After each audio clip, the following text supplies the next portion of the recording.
Hello everyone. In this video, I'll be translating and summarizing the latest Urdu broadcast by Javeria Siddiq, wife of Arshad Sharif Shaheed, to make it accessible for our English-speaking audience. Let's go through the key developments and insights in Javeria Siddiq's words. Today, we will talk about a few things that have happened after the recent airstrike. After the attack on Binyan Mahsus, we are witnessing that India is agitated, and now their target seems to be our civilians, particularly unarmed people. First, there was an attack on a school bus in Kuzdar. Today, in Surab, Balochistan, there was an attack on a bank and on the residence of government official Hidayat Buledi, in which he was martyred. So now, India, through its proxies and through Fitnatul Hindustan, a derogatory phrase implying Indian conspiracies, is targeting Pakistani civilian infrastructure and civilians themselves. Especially, it is acting against children and their education. It has become an enemy of education.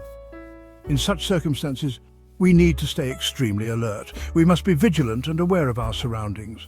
Whether someone around us may be a proxy or trying to use us, we should expose such people, stay away from them, and there should be operations against such elements, because proxies and those who work for the enemy in exchange for money are often more dangerous than the enemy itself. I was reading some historical books recently and saw that while we won the 1965 war, despite fighting bravely in 1971, Pakistan was still divided. We need to learn from history. What happened in just those few years that led to this? The answer is political instability. When a country doesn't have political harmony, when deserving people aren't given their due rights, and when public mandates are insulted, the situation deteriorates. Unfortunately, our economic situation, corruption and nepotism have worsened. Power is handed over to those who are not competent. I strongly dislike dynastic politics. Just because someone is a politician's child doesn't mean they are fit to be a leader. In other professions, people achieve success through hard work, not due to their parents. But in politics, seats are passed down, and incompetent individuals with no public support or experience are imposed upon the people. Such people cannot lead diplomatically, economically, financially, or socially in a proper way. We must not repeat past mistakes. The first priority must be political stability. All political prisoners should be released so we can collectively focus on what India is planning after its defeat in the recent airstrike. These are the same people who supported Mukti Bahini, who fund BLA, Balochistan Liberation Army, and who sent Kulbhushan Jadhav here. He was caught. So what kind of conspiracies are they planning now? Our ruling elite, especially our military leadership, understands this very well and knows how they operate. Therefore, it is better that voices like Shah Mahmood Qureshi and Imran Khan play a role, along with overseas Pakistanis, who can become our voice and explain to the world what India is really doing. Another major issue is water. We have a population of millions. India cannot be allowed to block spillways of dams or divert canals whenever they please. They are definitely working on such plans. That's why we need effective diplomacy and media policy to highlight these issues.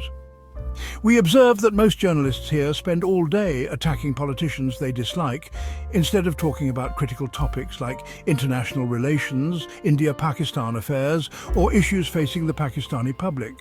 Their entire focus is on personal vendettas rather than policy, which we badly need to discuss if we are to counter India effectively. Another important development is that PTI, Pakistan Tehreek-e-Insaf, held an impressive rally today, despite all the challenges. A massive crowd gathered in Sambiraal. Supporters, leaders, all were there. This is in preparation for the upcoming June 1st by-elections, where PTI's candidate is reportedly in a strong position. But we also see how results change overnight, so nothing can be said for sure. Still, the turnout was amazing, and leaders like Aliya Hamza, Salman Akram Raja, and Ibad Farooq were present along with many others. This shows that despite claims by certain flatterers that this party has ceased to exist, it's very much alive. The third major issue is that political prisoners are still in jail and must be released. Even the weather conditions are poor. At least the 3 female prisoners should be released and men should be granted bail because a long time has passed. The cases are proceeding slowly. The police have failed to provide evidence and matters are at a standstill. It would be better to resolve political matters through dialogue. Both sides need to show some flexibility so the situation can improve. The 4th major issue is climate change. On one hand, we are facing extreme heat, so intense it feels like a glimpse of hell on earth. Then by evening, storms arise that resemble the natural disasters mentioned in the Quran, which destroyed entire nations due to divine wrath. It gives one goosebumps and raises the question, is Allah angry with us too? Those who are committing injustices and evils must stop so that the entire nation doesn't suffer. Even during the time of Prophet Saleh, only a few killed the sacred camel, but the entire nation was destroyed as a result. We should remember this. Also, we're cutting down trees for projects that aren't even necessary, which has raised the temperature drastically. We must all work together, plant trees, avoid environmental pollution, and engage in activities that are eco-friendly. That wraps up our translation of Javeria Siddique's video. I hope this English version helped you understand her message better. Please like, share and subscribe to Awami Lens to help our community grow. Don't forget to leave a comment below and let me know what you thought of this effort.